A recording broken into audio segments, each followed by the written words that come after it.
हमारे मुख्य अतिथि उत्तराखंड से बड़ी उम्मीद लेकर गाजियाबाद की सरजमी पे आए उत्तराखंड प्रदेश अध्यक्ष बड़े भाई डॉक्टर नायर कासिमी साहब, उनका दिल की गहराइयों से गाजियाबाद की तरफ से हार्दिक अभिनंदन और स्वागत करता हूं मैं। उनके साथ आए हैं वसीक मियां साहब, मौलाना एजाज साहब, साकिब मलिक साहब, आपका भी हार्दिक अभिनंदन और स्वागत करता हूं। मंच पर उपस्थित वार्ड 92 के पार्षद हमारे भाई दिलशाद अब्बासी साहब और महानगर में महासचिव भी हैं। इस कार्यक्रम के खूबसूरत संचालन कर रहे हैं पश्चिम प्रदेश के सचिव भाई हमारे शाहिद सैफी साहब, विधानसभा अध्यक्ष जिन्होंने बहुत अच्छा बोला साकिर अब्बासी साहब,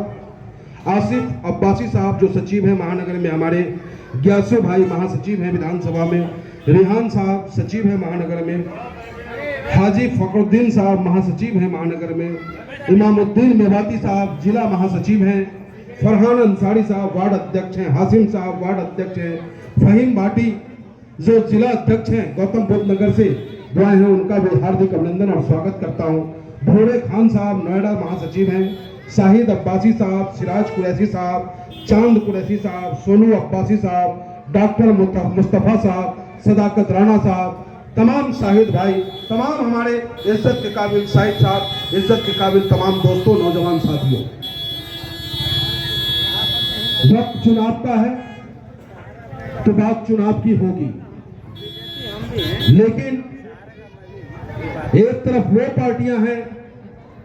जो सिर्फ चुनाव के वक्त में आपके बीच आता है, आपको अपना नातेदार, अपना रिश्तेदार, अपना भाई बताने का काम करता है, और दूसरी तरफ एक पार्टी ऑल इंडिया मजलिस-ए-इत्तेहादुल मुस्लिमीन है जिसका नेता, जिसके राष्ट्रीय अध्यक्ष बैरिस्टर असदुद्दीन ओवैसी साहब, जिनसे आपसे कोई वास्ता नहीं, ना आपके वोट से वो सांसद बनते हैं, लेकिन उसके बावजूद जब हिंदुस्तान के किसी कोने में कोई मजलूम मार रही होती है, जब हिंदुस्तान के किसी कोने में दाढ़ी और टोपी को देख करके मॉब लिंचिंग कर दिया जाता है, जब हिंदुस्तान के किसी कोने में या उत्तर प्रदेश में योगी बाबा की पुलिस जब फर्जी तरीके से मुकदमे में फंसाकर उसका एनकाउंटर करता है, तो अगर कोई नेता मुखरता के साथ आपकी आवाज को बुलंद करता है तो वो हमारा नेता है, वो आपका नेता है, वो हिंदुस्तान का नेता है, वो नेता बैरिस्टर असदुद्दीन ओवैसी है। आपको सोचना है किधर जाऊं मैं, चुनाव का वक्त है, आएंगे समाजवादी के दल्ले,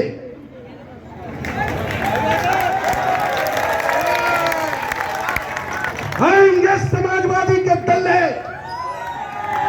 अपनी दुकान को चलाने के लिए, अपनी दुकान को चलाने के लिए आपके बीच आएंगे और आपको बरगलाएंगे,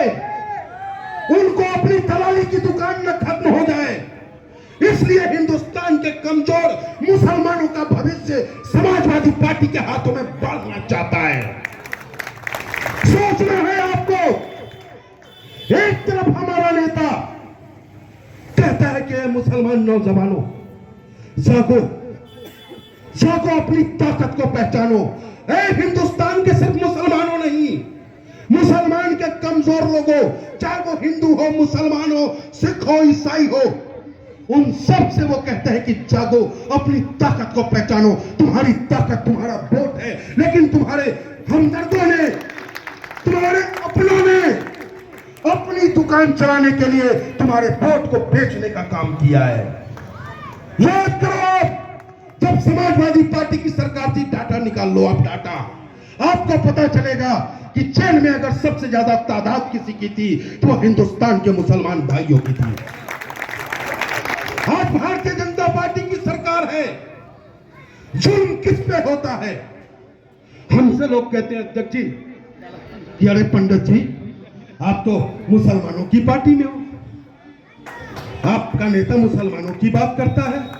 तो मैं उनसे कहता हूं, अरे भैया कहीं कोई पंडित पिटता हुआ नजर आता हो तो हमें बता, उसकी आवाज में बनूंगा। लेकिन जब जुल्म ही, जब इस आजाद हिंदुस्तान में जुल्म ही मुसलमानों पे हो रहा है, तो भैया मैं पंडित कहां से लाऊं, ये हमें बता दो। और मुझे गर्व है, फक्र है कि मैं उस नेता का सिपाही हूं जो 5 वक्त का नवाजी है। मुझे फक्र है, मैं उस नेता का सिपाही हूं जो हमसे कहता है कि पंडित जी, इस हिंदुस्तान को अगर मजबूत करना है तो तिलक भी आबाद होनी चाहिए, चुटिया भी आबाद चाहिए, दाढ़ी और टोपी भी आबाद होनी चाहिए।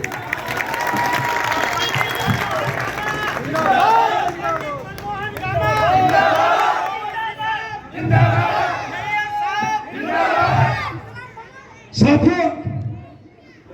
ये बड़ी विडंबना है। अरे जिस पे किया हमने भरोसा, जिस पे किया हमने भरोसा, उसी ने हमको लूटा है।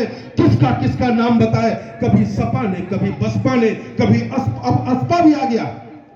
भैया एक बात कह दूं, एक चाय बेचने वालों ने,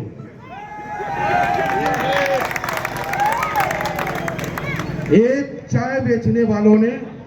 ऐसा मदारी का ढोल बजाया कि आज हिंदुस्तान के